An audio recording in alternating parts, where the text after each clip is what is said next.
Hello guys, welcome everyone in this 150 top 150 root words English vocabulary class day 3. So in day 3 guys, we are going to discuss some more root words. कल तक हम लोगों ने कुछ specific root words discuss किए थे. आज कुछ और root words यहाँ पर discuss करेंगे. उसमें गाइस पहला रूट वर्ड आपके लिए है that is for today the root word the first root word is spect right. तो यहाँ पे स्पेक्ट जो वर्ड है गाइस, स्पेक्ट का मतलब होता है किसी चीज को देखना राइट, टू लुक समथिंग. ठीक है, तो जहां पे भी अगर किसी भी वर्ड में आपको स्पेक्ट लिखा हुआ वर्ड मिलता है, तो स्पेक्ट कहीं पे भी लिखा हुआ मिलता है तो it simply means to look. Clear, देखने के लिए हम ये टर्म स्पेक्ट का यूज करते हैं. क्लियर. अब जैसे कि यहाँ पे आप देख रहे हो, यहाँ पे बहुत सारे वर्ड्स हैं जिनमें स्पेक्ट यूज किया गया है, जैसे कि inspection. The first word here is inspection, spectator, spectacular, spectacles and spectacle. Right. So पहला the first word here is inspection. Inspection का मतलब क्या होता है?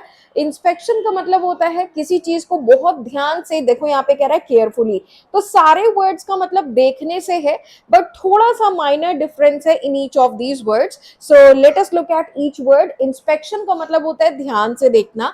ठीक है, तो बहुत ध्यान से क्लोजली किसी चीज को एग्जामिन करना, देखना, that is called inspection. For example जैसे कि हम कह रहे हैं close inspection of the candles revealed some small defects. तो जब हमने क्लोजली कैंडल्स को देखा तो कैंडल्स को क्लोजली देखने पर हमें छोटे छोटे डिफेक्ट्स क्या हुए? रिवील हुए. क्लियर.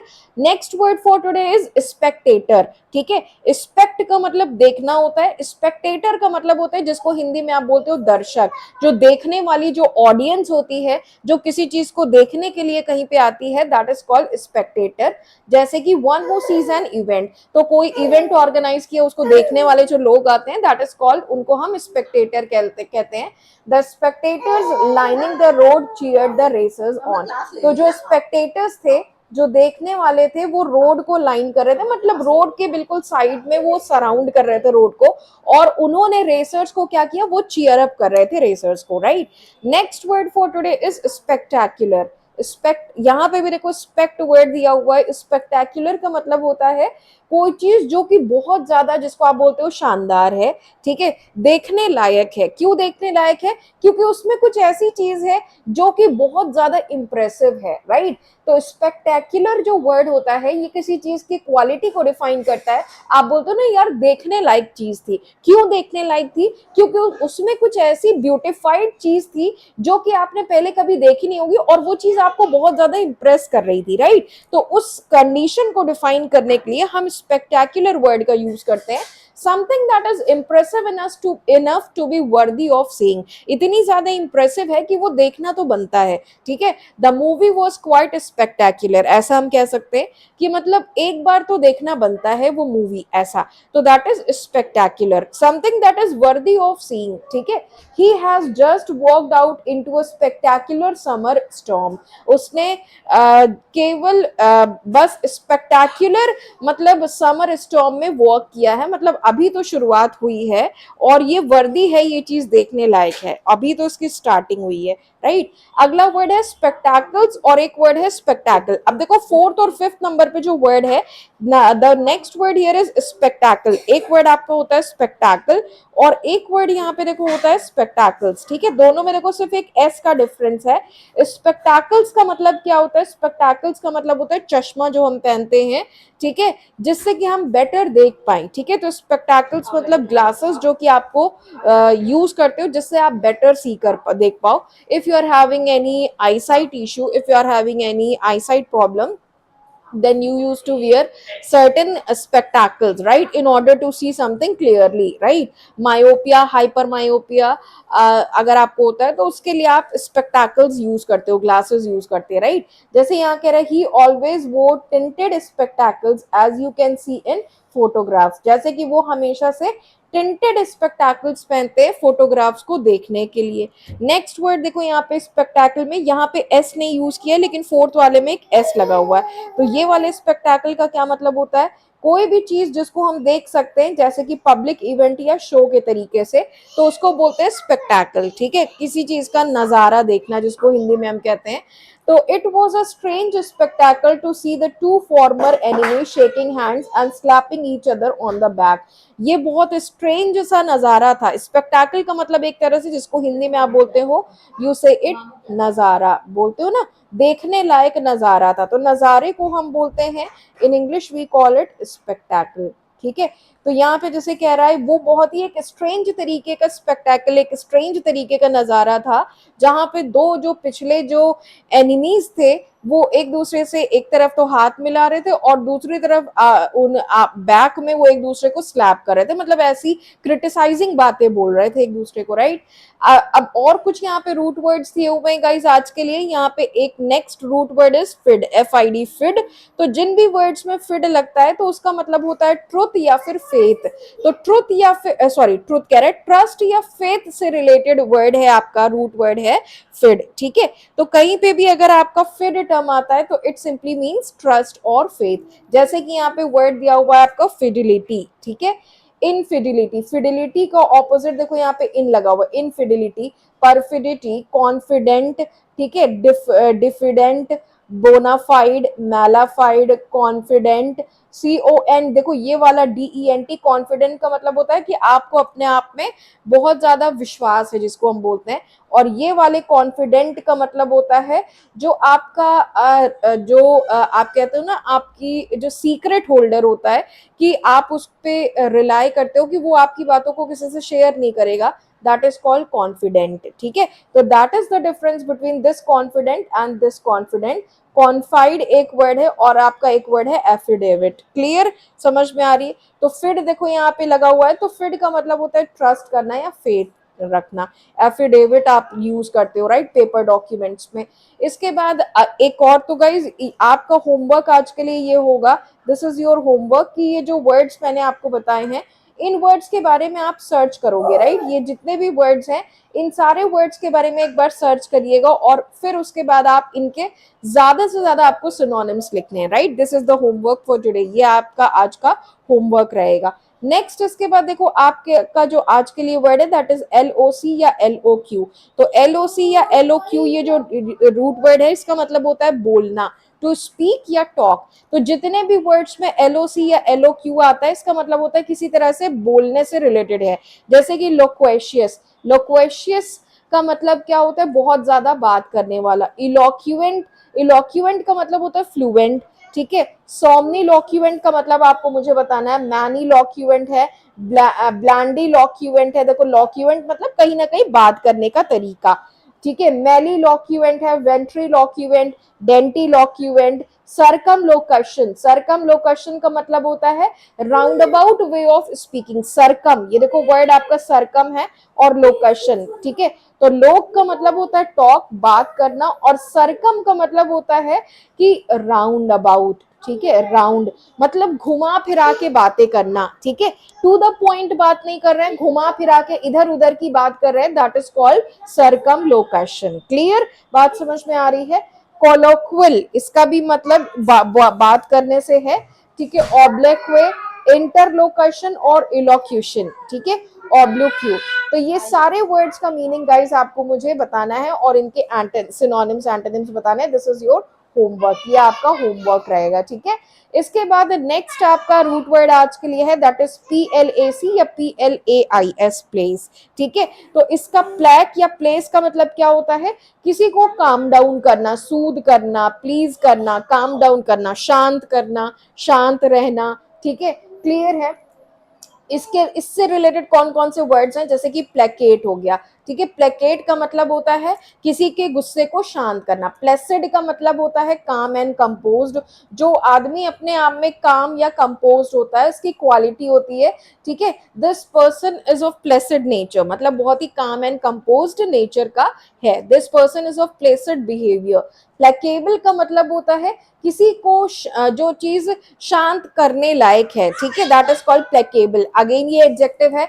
इम्प्लेकेबल मतलब होता है, इम्प्लेकेबल इसका प्लेसिड को ऑपोजिट है, जिसको शांत ना किया जा सके, राइट। कॉम्प्लेसेंट, एक वर्ड यहाँ पे देखो, ये अब आपके यहाँ पे देखो दो टर्म्स है। एक आपका ये वाला कॉम्प्लेसेंट है, ठीक है, COMPLAISANT कॉम्प्लेसेंट है। तो ये वाला जो AISANT, ये देखो दोनों में डिफरेंस है।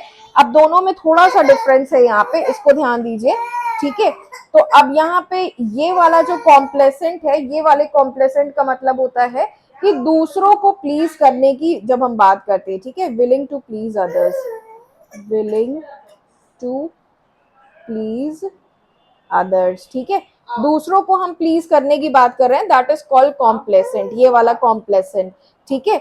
और यहाँ पे एक वर्ड आपको ये वाला कॉम्प्लेसेंट दिया हुआ है, COMPLACENT। What does this complacent means? ये वाले कॉम्प्लेसेंट का मतलब होता है कि अपने आप में सेल्फ सेटिस्फाइड होना। तो देखो दोनों वर्ड्स में डिफरेंस है, ठीक है, जैसे कि अभी मैंने आपको बताया स्पेक्टाकल एंड स्पेक्टाकल्स, उसी तरह से इन दोनों वर्ड्स में भी डिफरेंस है। दिस इज कॉम्प्लेसेंट, CENT यहाँ पे है, और PLAI है, PLA है यहाँ पे, और यहाँ पे PLAI है, ठीक है। तो ये दोनों में PLA है और एक में PLAI, तो यहाँ पे I है, यहाँ पे I नहीं है, PLAIS है, PLAC है, ठीक है। तो ये डिफरेंस है दोनों वर्ड्स में। तो ये वाले कॉम्प्लेसेंट का मतलब क्या होता है? ये वाले कॉम्प्लेसेंट का मतलब होता है आत्मसंतुष्ट होना, मतलब सेल्फ सेटिस्फाइड होना। आप किसी चीज से सेल्फ सेटिस्फाइड हो, that is called complacent. Clear? I hope बात समझ में आ रही है। जैसे कि हम कह सकते हैं a person who has complacent quality always hurt himself at the end. जिस पर्सन की कॉम्प्लेसेंट क्वालिटी होती है कि मतलब हर किसी को प्लीज करने के चक्कर में वो अपने आप को हर्ट कर लेता है, राइट? तो कौन सा कॉम्प्लेसेंट यूज करेंगे? ये वाला कॉम्प्लेसेंट लगेगा, COMPLAISANT, ये वाला कॉम्प्लेसेंट का यूज हम करेंगे। क्लियर? बात समझ में आ रही है गाइस? प्लेसिबो यहाँ पे वर्ड नहीं है, that is not related to these words. ये प्लेसिबो वर्ड जो है, ये इसका रिलेशन कहीं भी इन वर्ड से नहीं है, ठीक है। तो ये वर्ड्स आपके हैं। नेक्स्ट इसके बाद गाइस यहाँ पे एक टर्म आपका, एक और आपका रूट है, रूट वर्ड, और नेक्स्ट रूट वर्ड है आपका पैथी, PATHY, पैथी। तो जहां पे भी गाइस जिन वर्ड्स में आपका पैथी लगता है, देखो यहाँ पे पैथी है, here also it is pathy, यहाँ पे भी पैथी है। तो जिन वर्ड्स में गाइस पैथी यूज होता है as a root word, those words are related, somewhat related to emotions और feelings. So the word which has a root word pathy retained in themselves, ठीक है, those words express a kind of emotions और feelings। तो वो words कहीं ना कहीं किसी emotion या feelings को express करते हैं। क्लियर? बात समझ में आ रही है? जैसे कि यहाँ पे एपैथी है, एपैथी का मतलब होता है बहुत ज्यादा स्ट्रेस में होना, ठीक है, बहुत ज्यादा स्ट्रेस होना। जैसे कि हम बात कर सकते हैं as she suffered great loss because of which she is in apathy, ठीक है, वो बहुत ज्यादा स्ट्रेस में है। क्लियर? अब यहाँ पे एक वर्ड है आपका antipathy. What does this word antipathy means? कोई बताएगा? एंटीपैथी का मतलब, एपैथी का आपका एंटी का मतलब होता है होस्टिलिटी, ठीक है। तो मतलब कि इमोशंस या फीलिंग्स के अगेंस्ट होस्टिलिटी, बहुत ज्यादा एवर्जन की फीलिंग होना, जिसको आप कह सकते हो, that is called what? That is called antipathy, जिसको आप हिंदी में बोलते हो घृणा होना, ठीक है, घृणा, that is called antipathy. Hatred की फीलिंग होना, एंटीपैथी का मतलब सिंपल टर्म्स में कह सकते हो हेट्रेड की फीलिंग होना, हेट की फीलिंग होना, डिस्गस्ट होना, आपके मन में बहुत ज्यादा घृणा होना किसी को लेकर, दैट्स कॉल्ड एंटीपैथी। सिंपैथी जो है, ये इसको ऑपोजिट है, एंटीपैथी को ऑपोजिट सिंपैथी है। सिंपैथी का मतलब होता है दया, एम्पैथी का मतलब भी होता है दया की भावना होना। टेलीपैथी एक वर्ड आपका है, that is telepathy. What does this word telepathy means? Telepathy का मतलब होता है दूर संवेदन की जब हम बात करते हैं, that is called telepathy. Clear? I hope समझ में आ रही है। तो टेलीपैथी का मतलब होता है माइंड रीडिंग, आप किसी के मन की बात पढ़ ले रहे हो, ठीक है। दूर संवेदन, दूर संवेदन जिसको आप हिंदी में बोलते हो, ठीक, इट इज ना, राइट, संवेदन। तो that is called telepathy. Telepathy का मतलब माइंड रीडिंग, बोलते हैं ना यार दिमाग पढ़ लेते हैं, ठीक है। So mothers do have a sense of telepathy for their kids, ठीक है।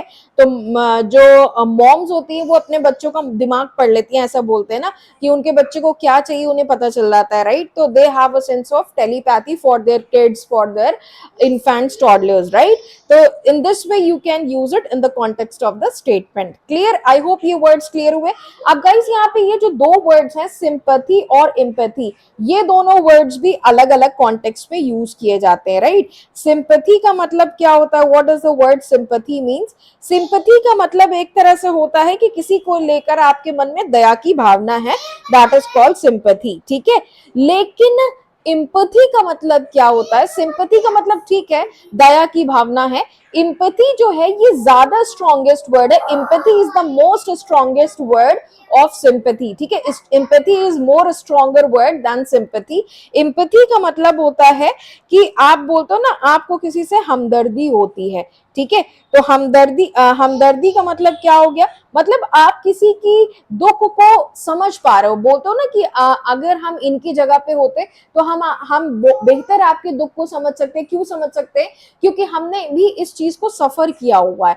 तो that thing is called empathy. लेकिन हाँ, हम किसी के साथ हम कोई बेगर आया, ठीक है, तो बेगर को हमने 5 रुपीज दे दिए तो वो हमारी एक सिंपैथी हुई। कोई हमसे नीडी है तो नीडी को हमने हेल्प कर दी तो वो एक सिंपैथी हुई। लेकिन हाँ, कोई ऐसी लॉस की कंडीशन में है, किसी ने किसी लॉस को झेला हुआ है और उस लॉस को झेला हुआ है एंड हम भी सेम डिफिकल्टी को हमने भी कोप किया हुआ है, तो हम उसकी कंडीशन को बेहतर समझ पा रहे हैं, दैट इज कॉल्ड एम्पैथी। वो एम्पैथी होता है, ठीक है।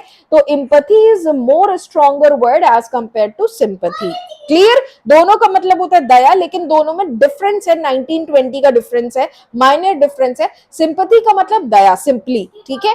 आपसे किसी ने कोई हेल्प मांगी, आपने उसकी हेल्प कर दी, लेकिन आपने जिसकी हेल्प की उसकी प्रॉब्लम को आप बहुत डीपली अपने आप से कोरिलेट कर पा रहे हो, दैट इज कॉल्ड एम्पैथी। वो होता है एम्पैथी। क्लियर? बात समझ में आई? तो गाइज आई होप आज का क्लास आप लोगों को बहुत पसंद आया। इसी के साथ गाइडली की तरफ से, as you all know that Diwali is on the way and Diwali पे गाइडली आप लोगों के लिए बहुत अच्छे कुछ ल्यूक्रेटिव ऑफर्स लेकर आया जो कि आप अवेल कर सकते हो गाइज। यहाँ पे आप लोगों को बंडल पीडीएफ पे ऑफर मिल रहा है, दिवाली का धमाका ऑफर चल रहा है। हमारे बंडल पीडीएफ कोर्स पे एनआईसीएल एओ डिस्क्रिप्टिव पेपर पे आईबीपीएस का क्रैकर कॉम्बो चल रहा है, 299 में आप ले सकते हो। रीजनिंग का महापैक चल रहा है, आईबीपीएस पीओ का पर्सनलाइज्ड बैच चल रहा है, इंटरव्यू के लिए आप ले सकते हो। सुपर प्लान ले सकते हो 1499 में दिवाली कोड अप्लाई करके, और इंटरव्यू का प्रो प्लस पैक ले सकते हो, ठीक है, दिवाली कोड आप अप्लाई करके। इसी के साथ साथ गाइज आपको यहाँ पे मॉक टेस्ट पे 9 मंथ्स की वैलिडिटी मिल रही है, दिवाली पे आप ले सकते हो 175 रुपीज में। इसी के साथ साथ आपको यहाँ पे आईबीपीएस का पर्सनलाइज्ड इंटरव्यू बैच मिल रहा है ऑनलाइन, जिसके ये सारे आउटस्टैंडिंग फीचर्स आपको 1999 में मिल रहा है। 10% ऑफ मिलेगा दिवाली कोड अप्लाई करोगे तो। आईबीपीएस आरआरबी पीओ और क्लर्क का क्रैकर पैकेज मिल रहा है प्री प्लस मेंस के लिए, 299 में आप ले सकते हो उसको। और इसी के साथ साथ गाइज यहाँ पे आप लोगों को सिलेक्शन का पिटारा जो है एनआईसीएल एओ 2025 ऐसे राइटिंग लेटर राइटिंग के पैकेज मिल रहा है आप लोगों को 149 रुपीज में, दिवाली कोड अप्लाई करोगे तो इसको आप ले सकते हो।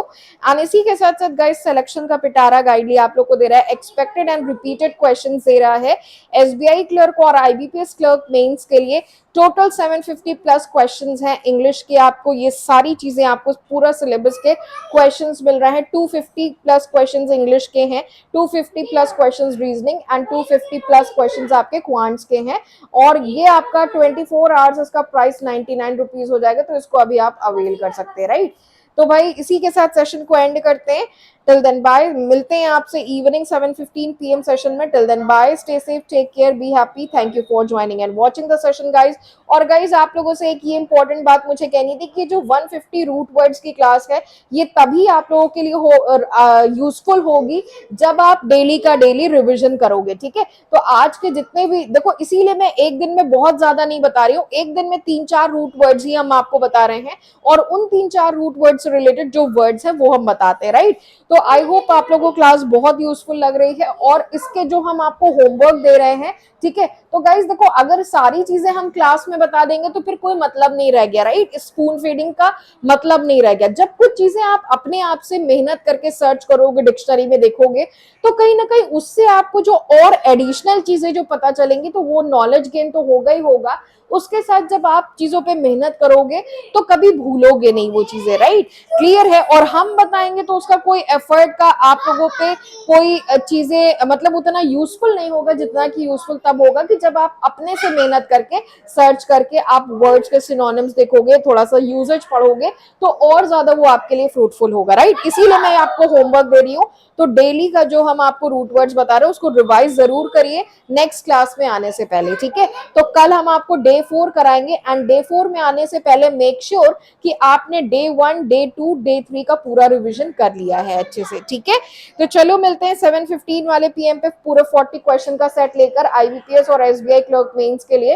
Till then bye, stay safe, take care, thank you for joining the session guys, keep practising.